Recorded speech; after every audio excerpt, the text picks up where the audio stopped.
एक शाम बाबा रामदेव जी के नाम ભજન સંધ્યામાં ભક્તો ભાવ વિભોર બન્યા। અંકલેશ્વરમાં ભક્તિ અને શ્રદ્ધાનો અનેરો માહોલ જોવા મળ્યો હતો। અંકલેશ્વરના ગોકુળ પાર્ટી પ્લોટ ખાતે બાબા રામદેવજી મિત્ર મંદિર દ્વારા એક ભવ્ય ભજન સંધ્યાનું આયોજન કરવામાં આવ્યું હતું।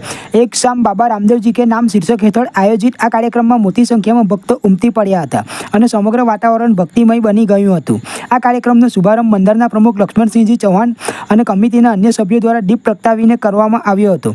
મંદિરના સભ્યો જેમાં સતીશ કોમ પણ સામેલ છે દ્વારા દર વર્ષની જેમ આ વર્ષે પણ આ વિશાળ ભજન સંધ્યા અને જાગરણનું આયોજન કરવામાં આવ્યું હતું। કાર્યક્રમ દરમિયાન જુદી જુદી ભજન મંડળીઓએ બાબા રામદેવજીની ભક્તિમાં એકથી એક ચઢિયાતા ભજનો અને કીર્તનો રજૂ કર્યા હતા। સંગીતના સૂર અને ભક્તિના ભાવથી ભક્તો ભાવવિભોર બની ગયા હતા। આ આયોજનથી બાબા રામદેવજી પ્રત્યેની આયોજકો અને ભક્તોની ઊંડી શ્રદ્ધા અને આસ્થા પ્રગટ થઈ હતી। આ સમગ્ર ભવ્ય કાર્યક્રમનું સફળ સંચાલન કમિટીના સભ્ય સદારામ બિશ્નોઈ દ્વારા કરવામાં આવ્યું હતું। કાર્યક્રમની પૂર્ણાહુતિ બાદ મોટી સંખ્યામાં શ્રદ્ધાળુઓએ મહાપ્રસાદનો લાભ લીધો હતો। આયોજકોએ આ ભવ્ય આયોજન દ્વારા સમાજમાં ભક્તિ અને એકતાનો સંદેશો ફેલાવ્યો હતો। આ કાર્યક્રમ અંકલેશ્વરની ધાર્મિક અને સાંસ્કૃતિક ઓળખમાં એક વધુ મોરપીંછ ઉમેરે છે। આવા આયોજનો સમાજમાં સકારાત્મકતા અને શ્રદ્ધાનું વાતાવરણ જાળવી રાખવામાં મદદરૂપ થાય છે।